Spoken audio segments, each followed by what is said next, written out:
gini, ini sangat fatal ketika pemerintah ya melakukan pendataan yang salah terhadap penduduk penerima bansos.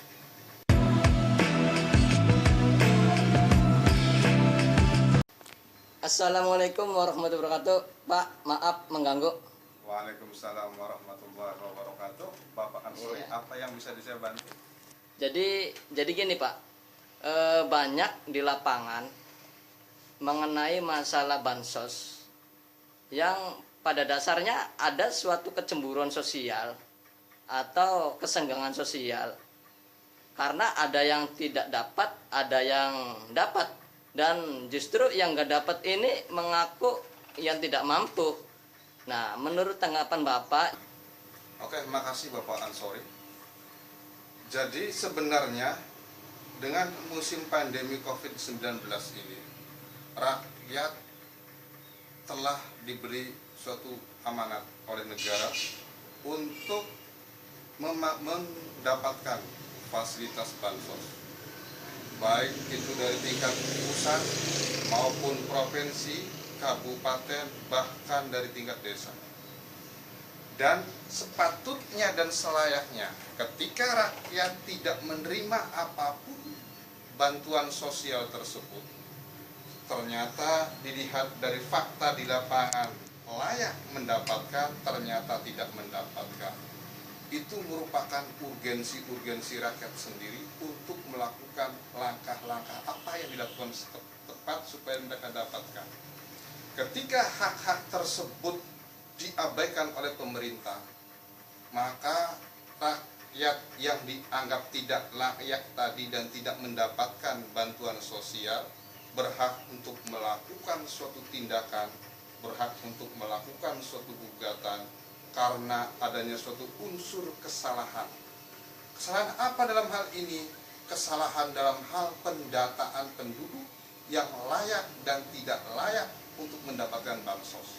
Jadi gini, ini sangat fatal ketika pemerintah ya melakukan pendataan yang salah terhadap penduduk penerima bansos.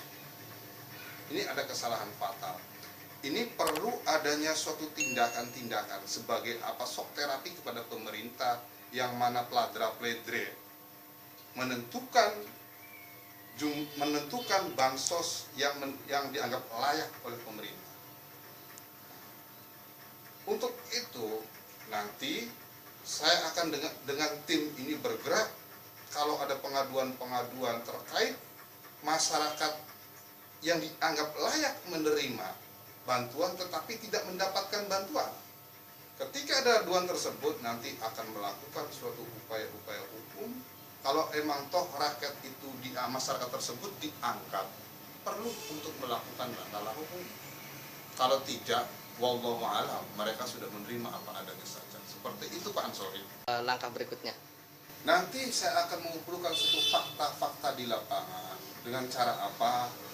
Mengumpulkan data kependudukan, kemudian saya akan melakukan pemotoan, baik itu rumah, keadaan rumah tempat tinggal, kemudian tadi ada namanya kartu KK misalkan, kemudian ada namanya KTP, kemudian saksi-saksi yang melihat kehidupan sehari-hari di situ.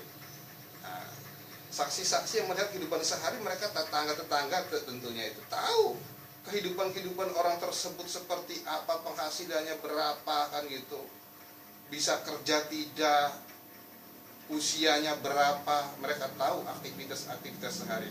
Itu akan menjadikan sebagai alat saya untuk melakukan langkah-langkah hukum ke depan apabila masyarakat tersebut membutuhkan seperti itu. Gini, kalau berbicara pasal ini terkait dengan peraturan pemerintah, ada peraturan pemerintah yang arahnya ke bansos. Kemudian saya akan melakukan langkah-langkah hukum tersebut atas dasar apa peraturan yang dikeluarkan oleh pemerintah, baik pemerintah pusat, provinsi, kabupaten maupun tingkat desa. Seperti itu Pak Ansori. persisnya seperti itu. Kalau berbicara pasal-pasal, nanti saya akan melakukan suatu pengkajian lagi secara mendalam supaya akurat nanti pas proses di persidangan. Seperti itu Pak Ansori. Oke, terima kasih Pak atas waktunya. Kurang lebihnya saya juga mohon maaf Pak, sangat mengganggu sekali waktu Bapak dan rekan-rekan kawan-kawan Bapak di kantor ini. Enggak ada yang mau disampaikan Pak untuk kata yang terakhir? Untuk masyarakat yang layak menerima bansos namun tidak mendapatkan bantuan tersebut, harap bersabar. Kita serahkan sama Tuhan Allah yang Allah Subhanahu wa taala yang Maha Kuasa. Karena merekalah yang memberi rizki, karena merekalah yang menentukan nasib seseorang. Dan toh kalau masyarakat tidak terpuaskan terhadap putusan-putusan pemerintah tersebut mengenai bentuk bansos yang dianggap layak untuk menerima namun tidak dapat menerima bansos tersebut, maka kami akan siap dan memfasilitasi aduan-aduan yang masyarakat disampaikan ke kantor saya. Itu saja Pak. Kami dari Kantor Hukum Masir dan tim advokat merakyat mengaturkan terima kasih kepada yang meliput dan bersilaturahmi kepada kantor saya ini. Mudah-mudahan apa yang disampaikan ini bisa bermanfaat untuk masyarakat yang membutuhkan. Terima kasih.